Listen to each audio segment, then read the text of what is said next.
I would like to start officially now. Sure. With the whole initial speech and everything. So, hello everyone, and welcome to our second edition of Opportunity Pulse. And like always, I am really excited, and we super excited to connect, share information, and just do what we do to allow our audience engage with the numerous opportunities in today's world. Um, Before we get started, the right thing to do is to introduce our guests. We're here with Setlinn's Mike and Kyoto Consults, ably represented by Stefan Boate. And they are not just here for the first time. These giants have been with us for at least our first Opportunity Pulse Life event here on LinkedIn. And we're hosting it again because we're coming back bigger and better. And we're going to give our guests the opportunity to speak, introducing themselves and the event. But before we do that, I would like to encourage our audience to sit back, relax, engage with our conversations as they go on.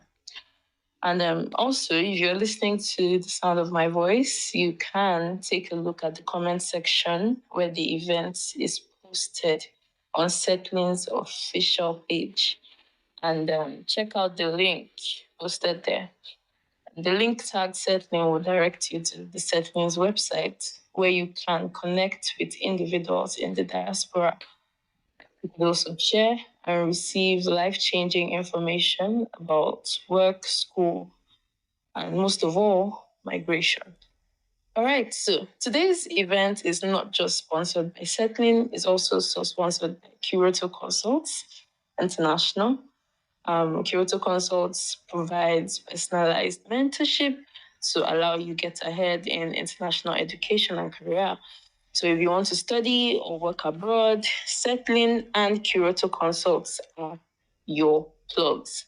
For Setlinn, you're able to connect with people already in the space that you want to get to. As for Kyoto Consults, you get the mentorship you need to navigate the very tedious space of migration and studying abroad. All right.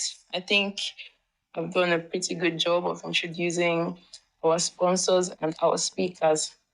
So would like to go forward by giving our speakers the opportunity to speak. I would like to pass the baton first to Mike. Like always, I love to start with Mike. Okay. Hi, Isabella. Um, Thank you for that. Yeah, go on. Okay. All right. Good. So thank you for that introduction. First of all, sadly, for whatever reason, the initial event that we scheduled with over 400 people who signed up to attend or at least accepted to attend, it disappeared today. We found out about it this morning and had to like create another event. So, and then we tried to invite as many people as possible. But nonetheless, this session is currently being recorded and is going to be made available on all our media platforms in different in different in different ways for different content consumers. So on YouTube and then all audio streaming platforms. So yeah. Anyways, my name is Michael, or you can call me Mike, and I represent Ujirasoft, which is the company behind Setlinn, the social media platform that connects and informs people around migration. So we have created a free platform to help connect people abroad with those who want to move abroad for everything around migration. And the goal is that there is that media platform which you can go to get access to information and also to have a vibrant community. In collaboration with Chiroto Consult, sometime last year, we came up with the initiative of Opportunity Pulse as a way to tap into internal resources first and foremost in Germany, and then hopefully to other parts of Europe. And the goal is to bring people, major stakeholders, around the themes of networking, career development, entrepreneurship, and of course, opportunities. And this event is a forerunner event to the upcoming live event, which is going to happen in Berlin.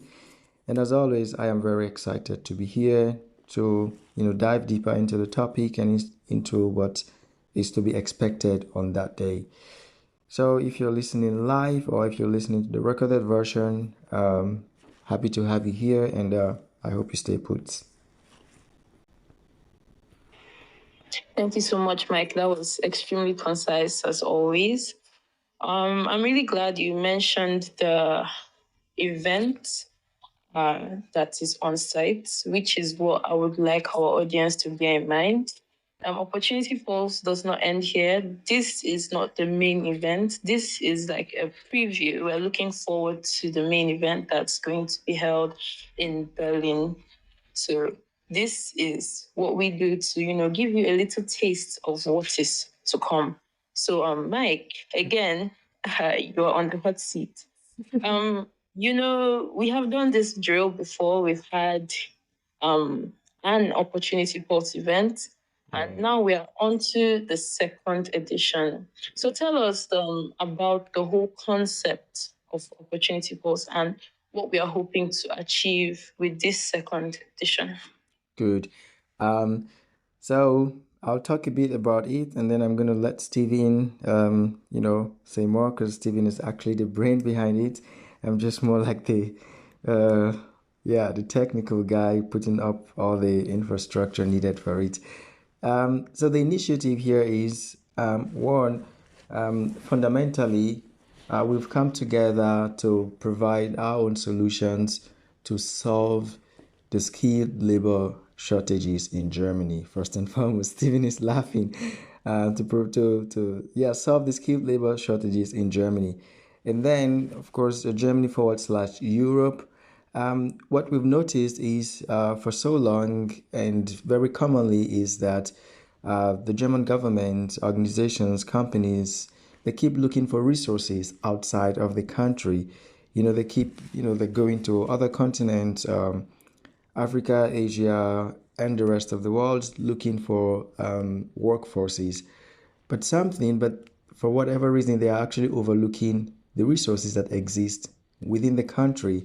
And we are talking about people within the diasporan space, so people with migration backgrounds, Africans who are living in Germany with different levels of qualification, ranging from a high school certification up to PhD, that are looking for opportunities. And now the big question is, what the heck is happening here? I wake up every morning, when I go out, when I meet up people, you hear people looking for jobs left, right, and center. Not to mention those who are laid off of their jobs. And then there are a bunch of organizations and activities getting workforces from abroad. Nothing wrong with that. But the goal is, at least from my point of view, and also the overall objective of Japa.Travel as an organization, and also the different products which we have, Setlinn, Japa.Travel, we want to make migration a meaningful process. Because for us, if you take that step to leave your home country for another country, it's a big step. And we want to see that people make the best out of this. And that means establishing yourself fully where you find yourself. And I think we can all agree that tapping into opportunities available around where you are, it's actually something that helps you to really settle in your new destination, wherever that might be for you. So very specifically, what we're doing here, we're bringing different stakeholders. And by stakeholders, we mean, who are those people with opportunities? Who are those people looking for the opportunities? Who are the people with the jobs? Who are those looking for the jobs? Who are those looking for networking, for entrepreneurship, to start a business? We want to share this kind of conversation and discussion. And that's what Opportunity Pulse is all about. The first event was quite a success, even though I wouldn't say it was impromptu, but for our first event and for the period that we had to plan it, it was very successful. So that actually gave us, and from the testimonies of people that attended the event, it really opened our eyes to, I mean, we already theoretically saw this, but we wanted to have a practical experience of it. So the testimonies from both ends, the invited guest speakers, and then also the attendees was awesome. Everyone could testify to the need for this kind of thing to be happening. And so basically, it's about bringing major stakeholders to solve these skilled labor shortages and to provide. We are intentionally focusing on internal resources to see that people who are already in Germany, with the various qualifications that they have, that we are able to connect them with the right resources, be it if you're looking for a job, if you're looking for networking opportunities, if you're looking for entrepreneurship, if you want to change your career. So this is the essence of what Opportunity Pulse is all about. Thank you so much for that, Mike. I feel like you've been able to break it down and make it really relatable. And even the people who were not aware that such was happening currently in Germany, and even people who are not in the country, could take advantage of what Opportunity Pulse has to offer, really. 100%. Yeah. Yeah. It gives the kind of insight that you're not going to see just sitting around looking through the internet and all of that. And then that brings me to a very important point. If you're not currently in Germany, don't be afraid.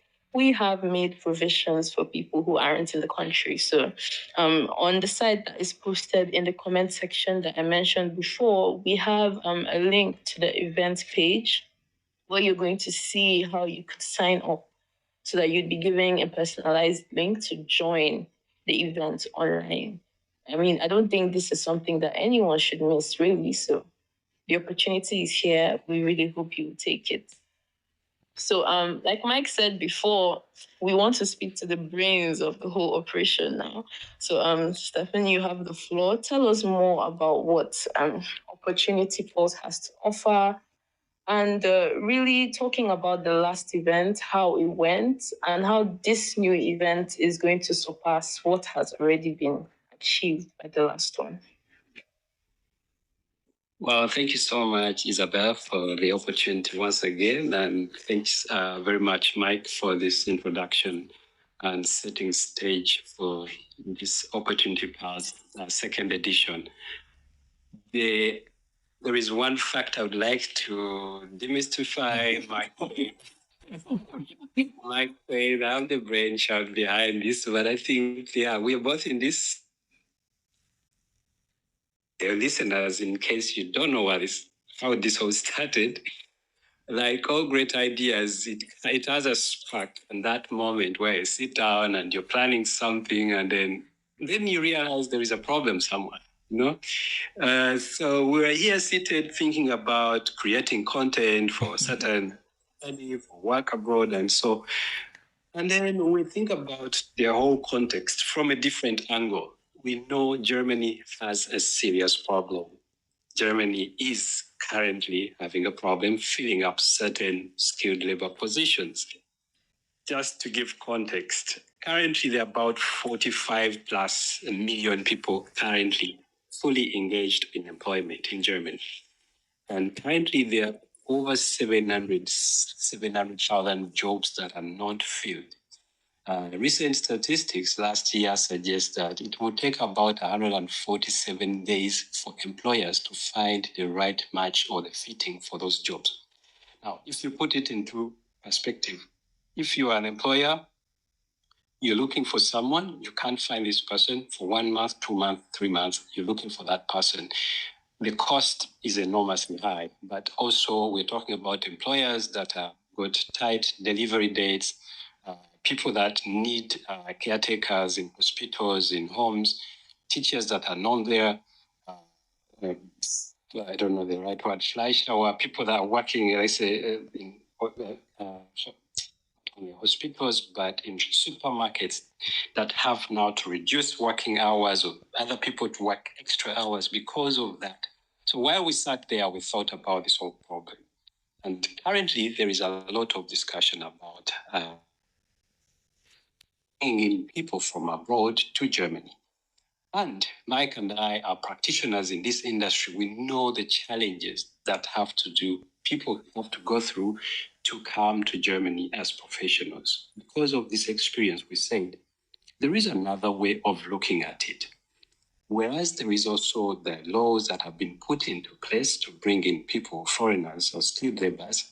How about those that are already in our communities? We know them. Some of them are our neighbors. They are looking for jobs. They cannot find these jobs, not because they are not jobs, but sometimes the information is packaged differently. The language barriers. Um, there are lots of things that are happening so that there is a mismatch of opportunities and the people that are looking for them. That's exactly the opportunity powers, how it comes to play. And then we thought, if there is a platform that brings together providers and those that are looking for opportunities, job placement, skilled professionals that train and they know their availability and in real time which jobs are there, then that will be a good way that the best way to contribute to this whole problem of the skilled labor shortage.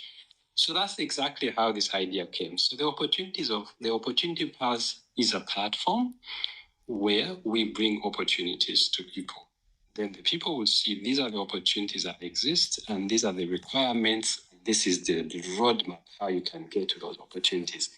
So the first edition was very successful beyond our imagination. And we think the second one is going to be even much better because not only did we manage to now have a stable and very concrete team of people that we can rely on, but also we know we had the feedback from the previous attendants and participants that, oh, that's things that we missed. And then that's what we want to include into this next edition. Maybe we'll be talking more about that. I guess you have questions to that.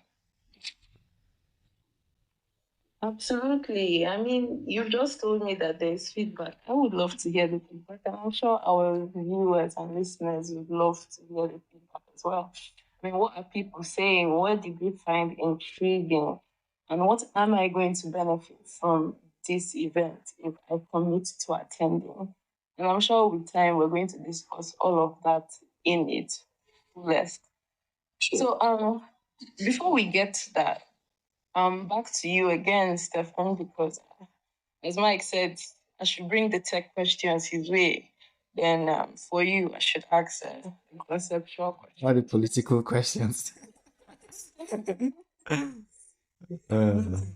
Okay. Well, I just really want to explore what you said about the job crisis in Germany, and really want to know what the causes are and what exactly is the reason for this, because I'm not sure it was always this way. And why would German employers benefit more from importing, if I may use that word, um, skilled workers from outside the country than making use of those that are already present? Is it like a connection problem? Is it that they are not aware that there are workers available to be used? Or maybe they are not just going through the right mediums? Is there some kind of disconnect, or is it a larger, more political issue? Well, I think that's a very interesting one. I would say 3 or 4 main reasons for this current challenge. I think the first one, which is undisputable, is the fact that Germany is a country with an aging population.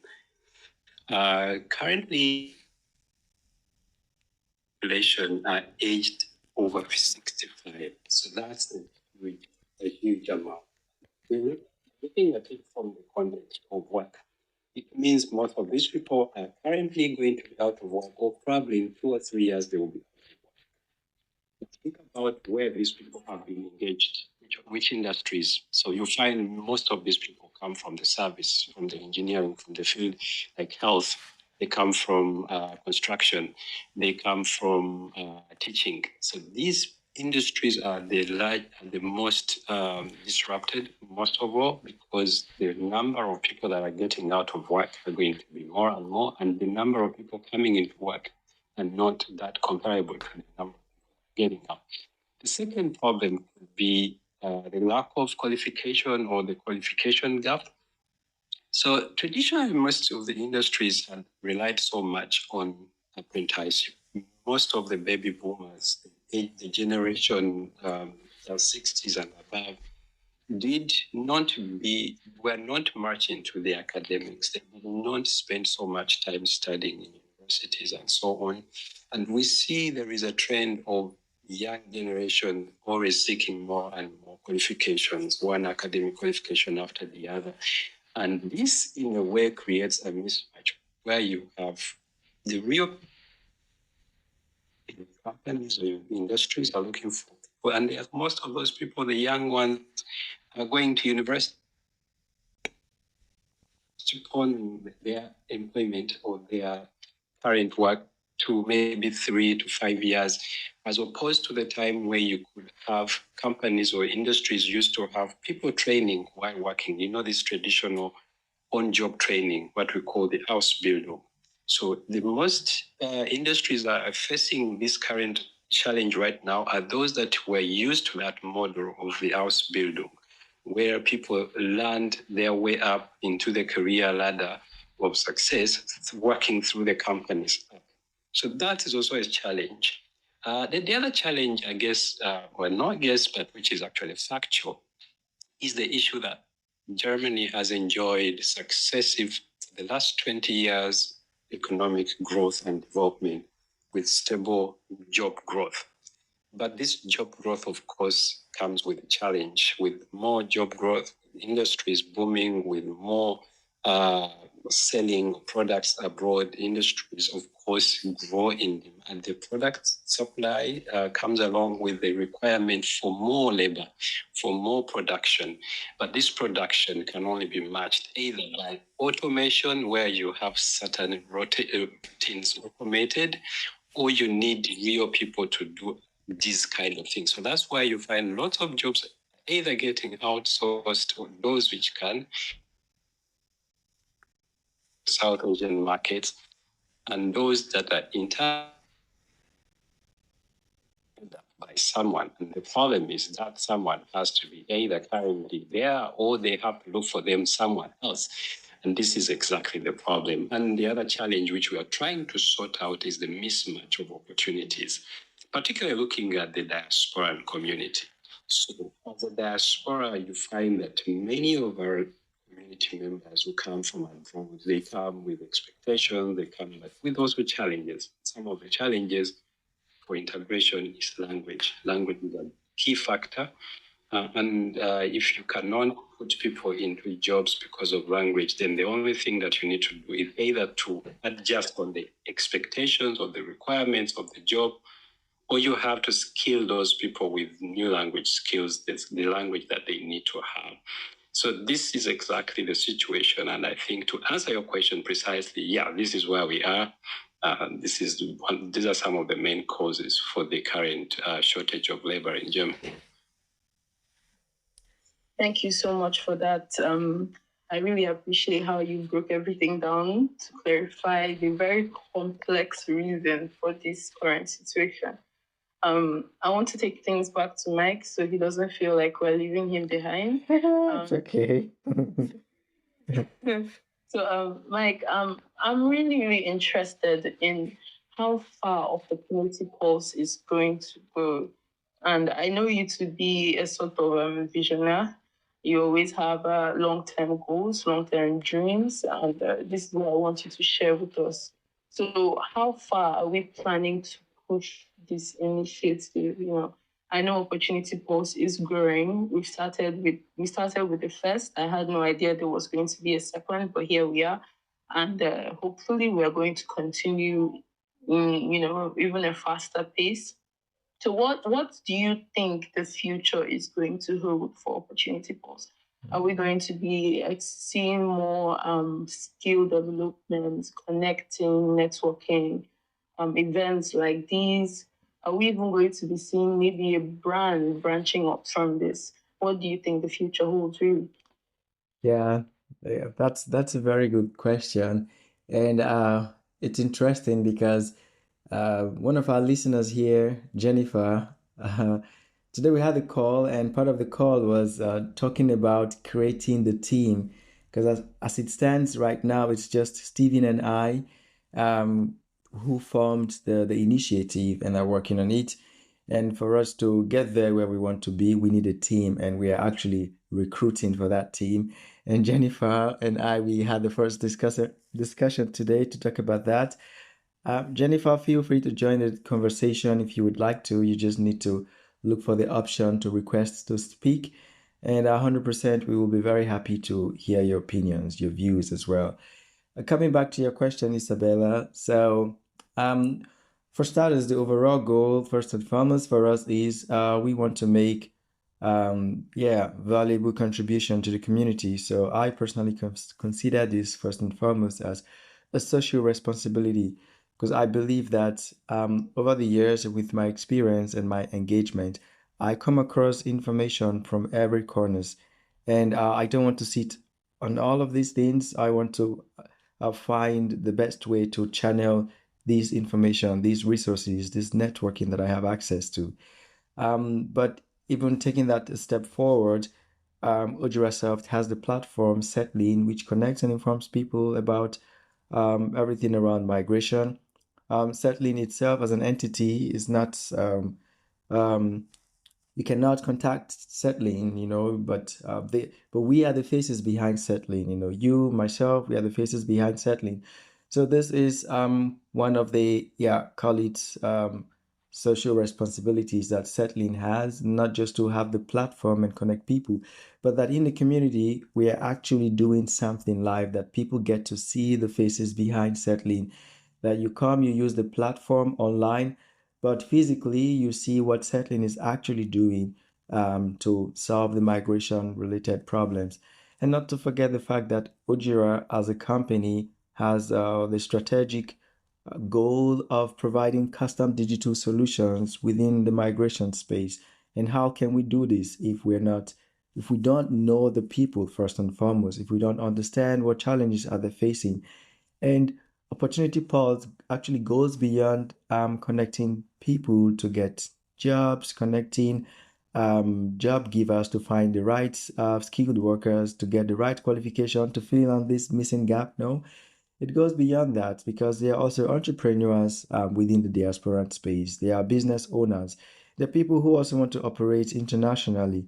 So, Opportunity Pulse is creating the stage. The way we envision it, we are creating that stage that is going to help us operate um, with um, to, to help us operate in a sustainable way. That first and foremost, we're connecting people to gain access to the kind of resources that they need, depending on your profile and what you're looking for. But then we're also setting the stage for the next phase in what's going to happen in Europe. And we can all agree to the fact that the migration trends to Europe can only increase, as Stephen mentioned before. Um, there are these different gaps which already exist, and for sure, there is the need for external forces to come in and fill up these gaps, and also provide the necessary solutions that they are looking for.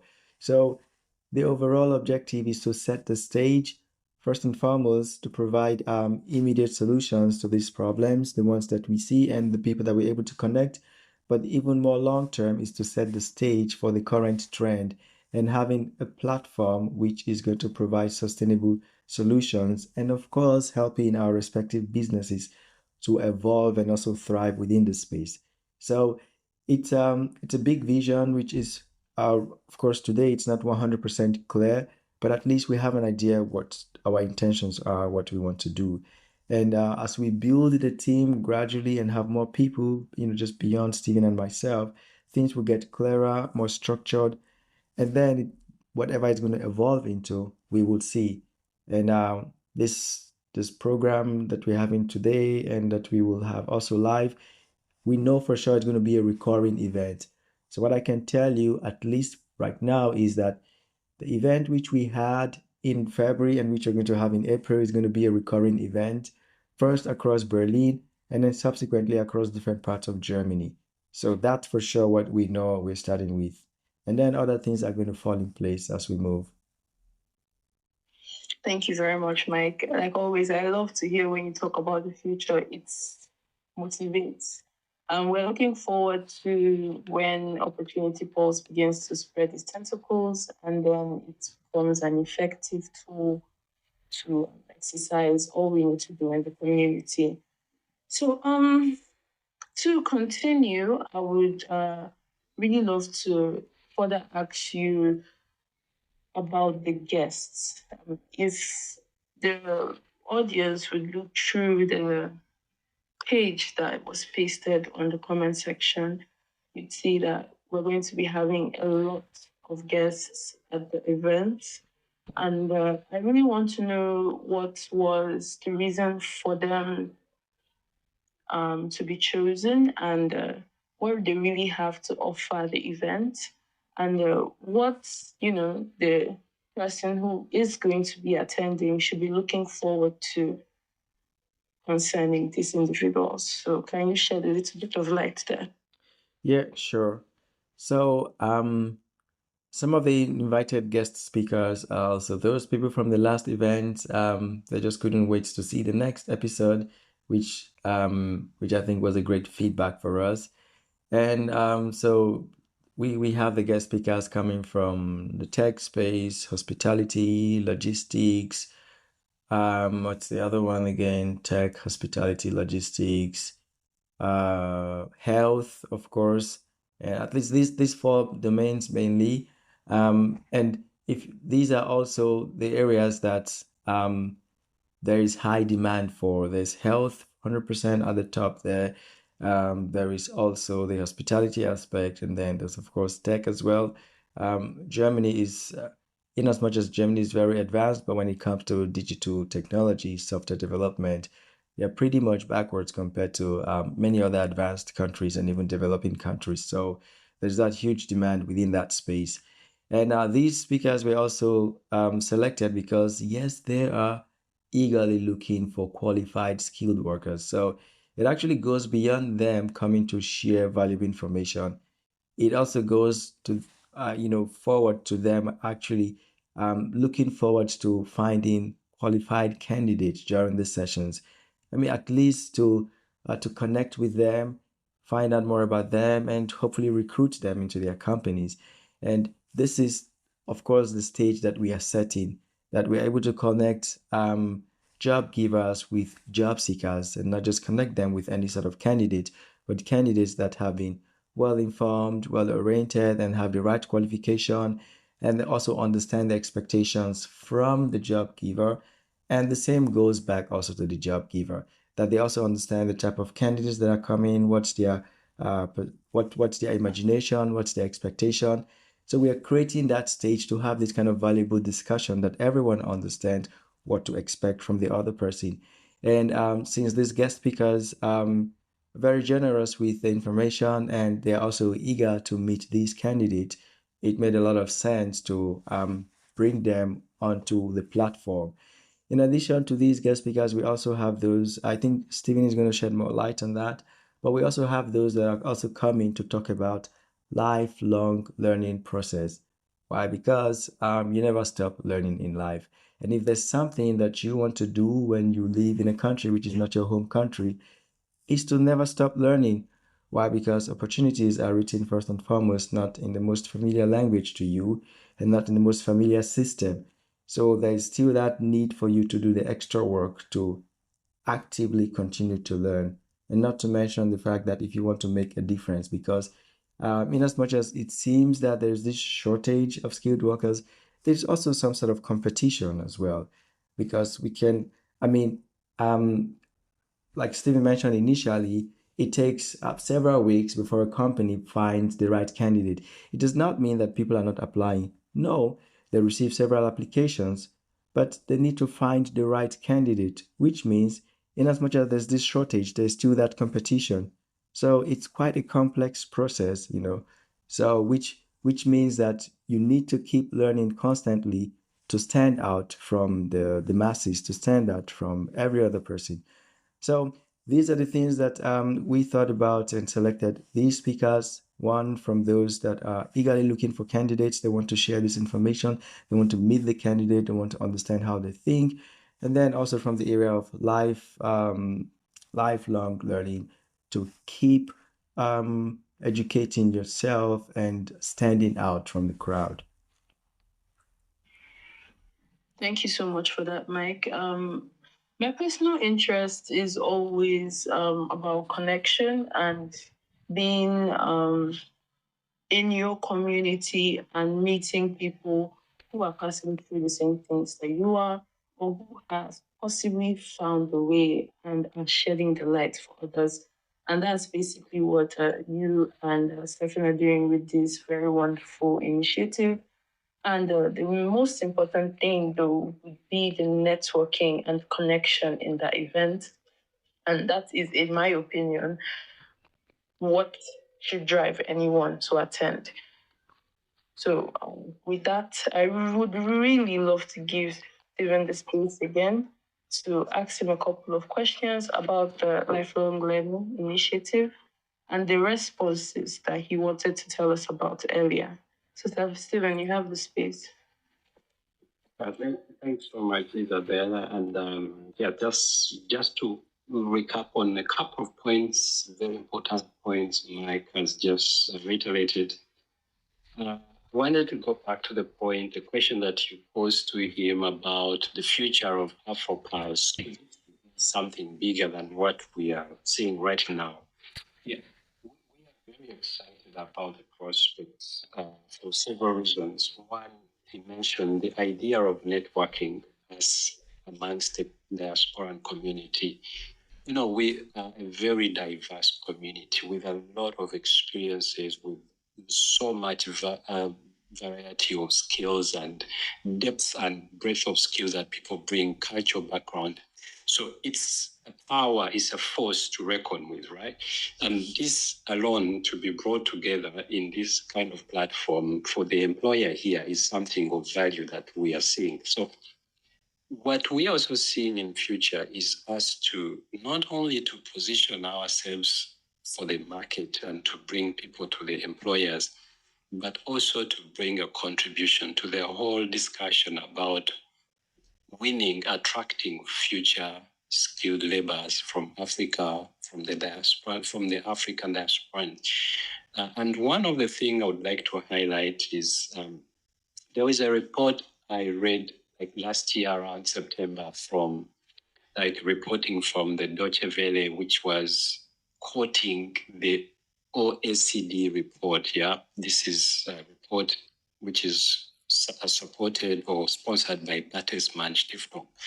And they were asking a question like, why is Germany not attractive to foreign workers? Why is Germany not as attractive as it is as other nations for foreign workers? Whereas Germany is being allowed, you see the president, you see the chancellor, you see the foreign affairs minister, you see the minister of work, and you see the minister of labor all over the place and talking to people, traveling all over the place. But why is it that there is less that has been achieved? So we see, according to our current experience, that there's a lot that Germany as a country, employers and the industry still need to learn, especially from their community, the diasporan community. And these are some of the things that report actually cited why Germany was not as attractive as it is to other, as compared to other countries. It had slipped down, I think, from the 12th place to about 30. So the current trends are showing that there's much that has to be done. So what we see, very important things that Germany can work on is, for example, how we receive foreign workers, how we prepare foreign workers, how we take care of their families when they come. How do we give them opportunities for further career development, for further skills development?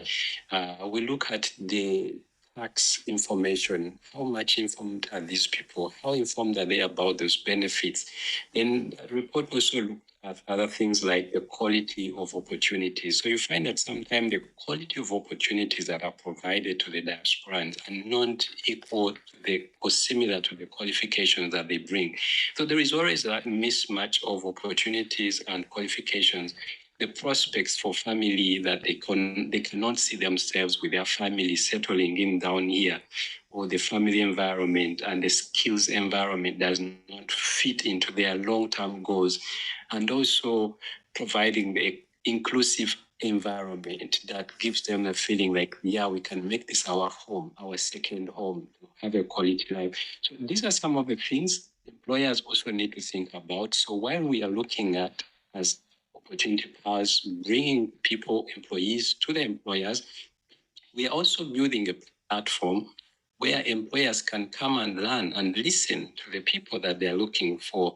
And these people also have a say in the whole discussion. As Mike said, there is also a competition, even on the job market. The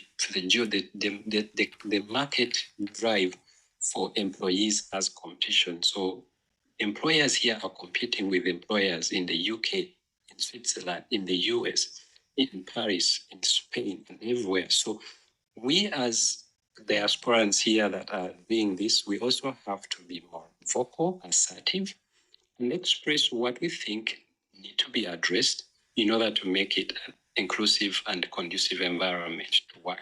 And in that way, we are contributing to the shortage, or towards alleviating the shortage of skilled labor.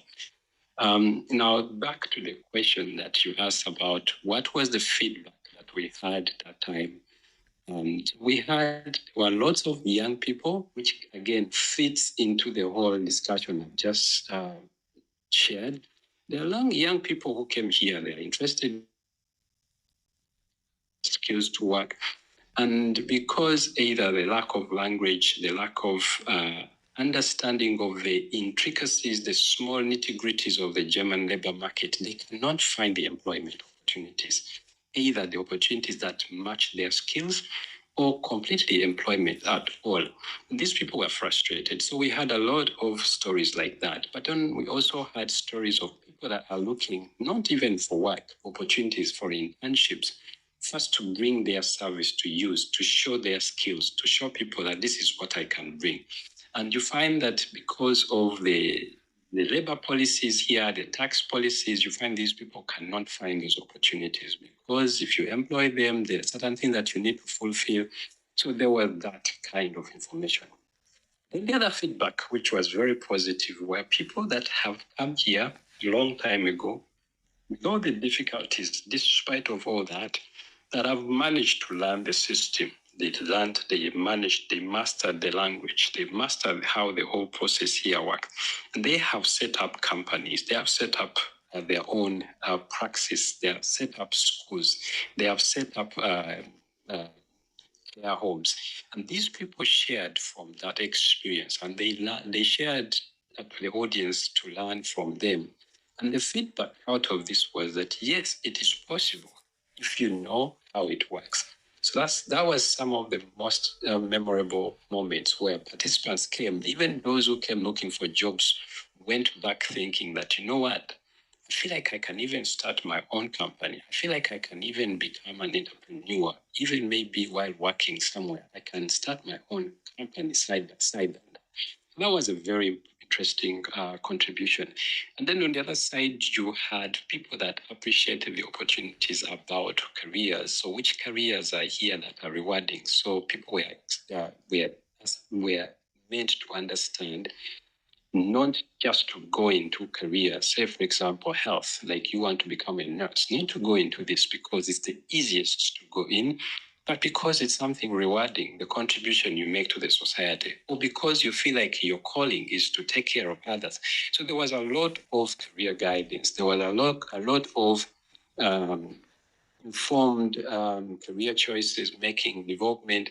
And for me, my memorable moment was this young man from Nigeria who had come to that event, probably with a lot that he had gone through.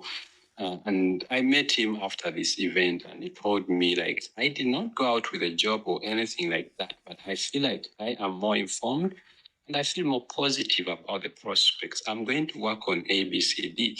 And these are some of the things that really stayed to me on my mind after this event. But quite a number of interesting things. Maybe the other feedback which was shared that we are now integrating into the second edition is the depth of the discussions, because the other one was more explorative, where we're exploring all different careers, options, opportunities. And now with this, from the feedback we received, now we want to have smaller workshops. If we talk about job positioning or job placement or strategy, how do I apply for jobs in tech, for example? How should my CV look like? How do I prepare for an interview? How do I negotiate a salary that is meaningful and valuable, commensurate to my service? So these are some of the things we are going to integrate into this, because these were part of the feedback that we received, that people wanted to hear more of the real practical step-by-step process. And this is something that we hope to integrate this time. Mike has mentioned which people that we have invited this time around. So we are planning to have not only the same people that came last time, but also to have much more simpler depth workshops. And we are also inviting again a speaker from Eton Business School, who is going to share more about lifelong learning in the context that we as diasporans, we tend to be very busy when we come to these communities or societies. There is so much disruption. There is so much rediscovery and survival. And we tend to forget the fact that the society is also evolving and changing. The requirements for work and employment also are changing. The difficulties of the tasks that we are performing are also changing, but we do not skill ourselves.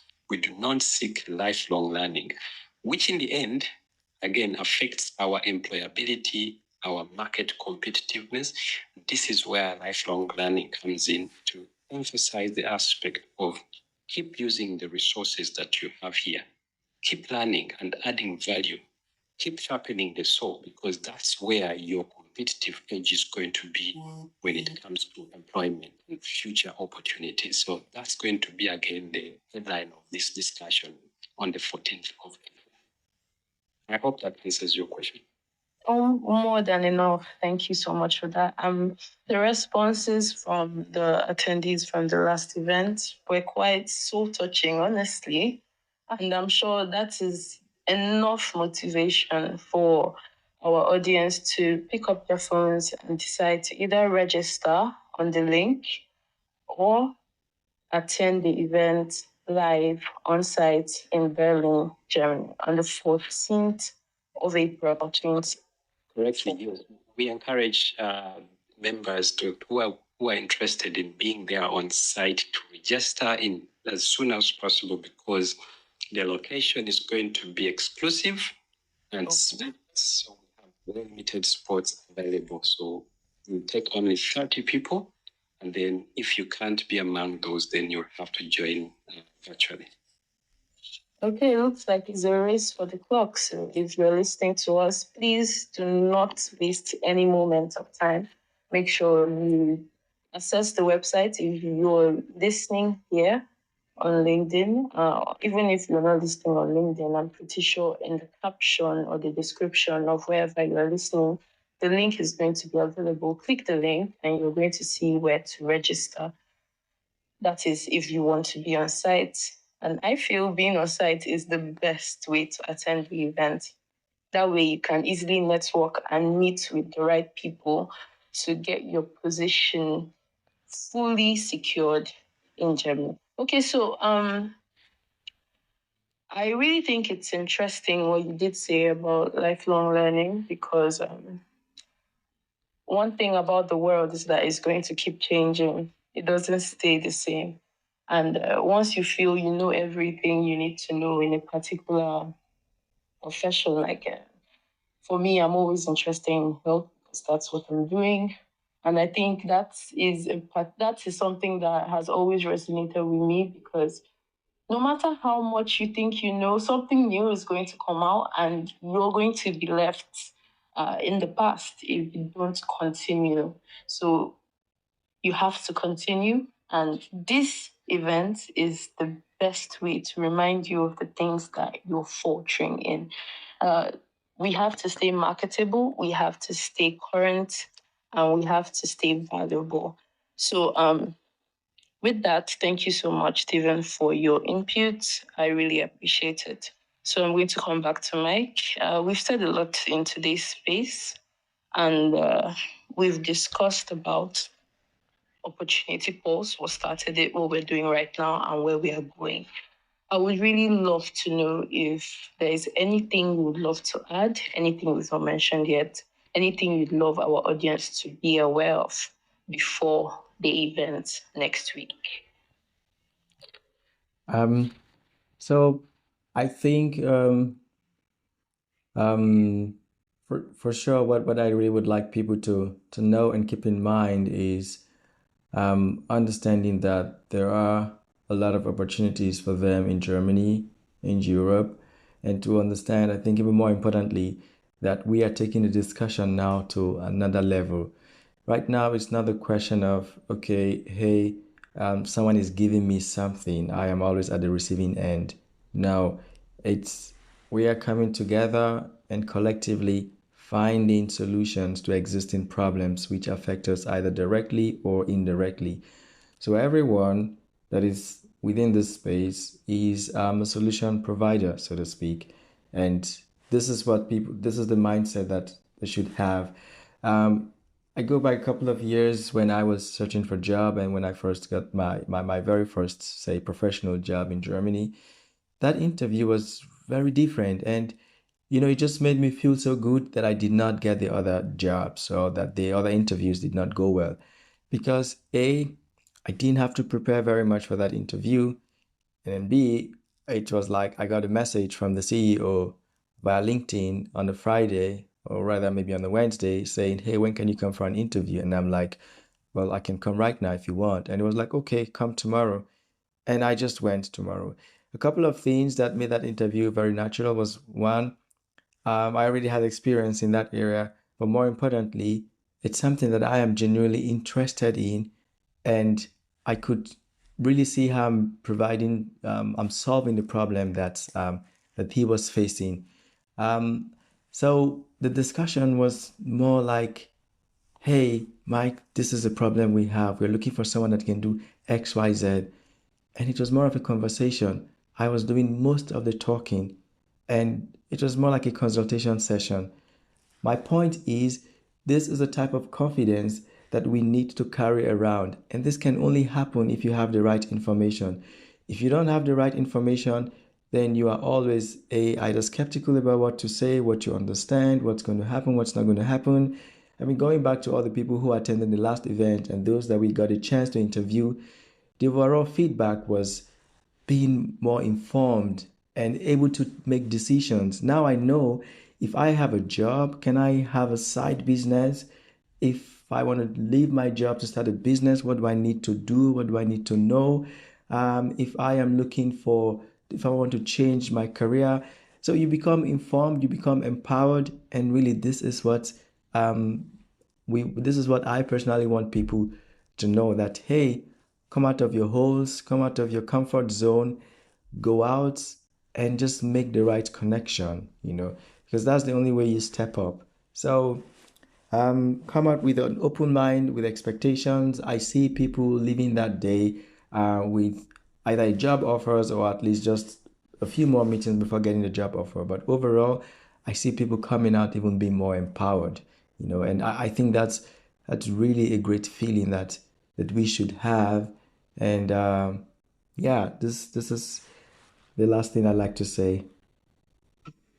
Thank you so much for that, Mike. I really love how you're passionate about what you do, and I'm convinced that your hopes is what we're going to achieve with this event.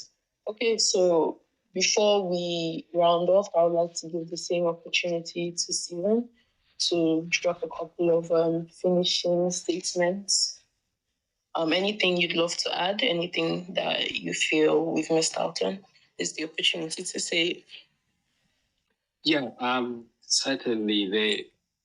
I would look at my parting shots from two angles. One, to people that are listening or that will be listening to this, look at this as a platform that helps you to make use of the opportunities available if you're already here in Germany or in Europe. and you have access to being at such a place like this, then come and make use of that. Then from the other angle, I would say making the case challenges that are facing the job market, the shortage of labor.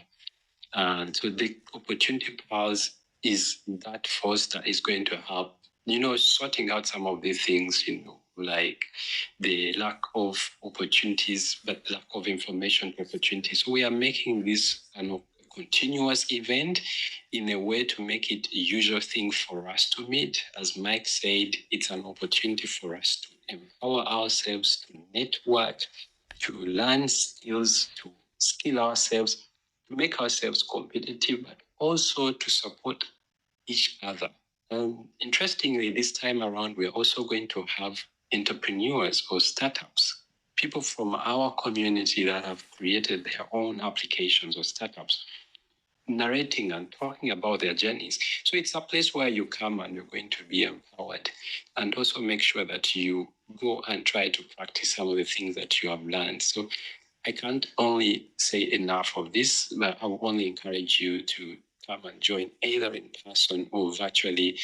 If you yourself do not see interest in this or value in it, at least share it with a friend that you think might be interested or would learn something from it. In that way, we all grow together. So thank you so much. It was great catching up with you, and I look forward to seeing at least many faces there.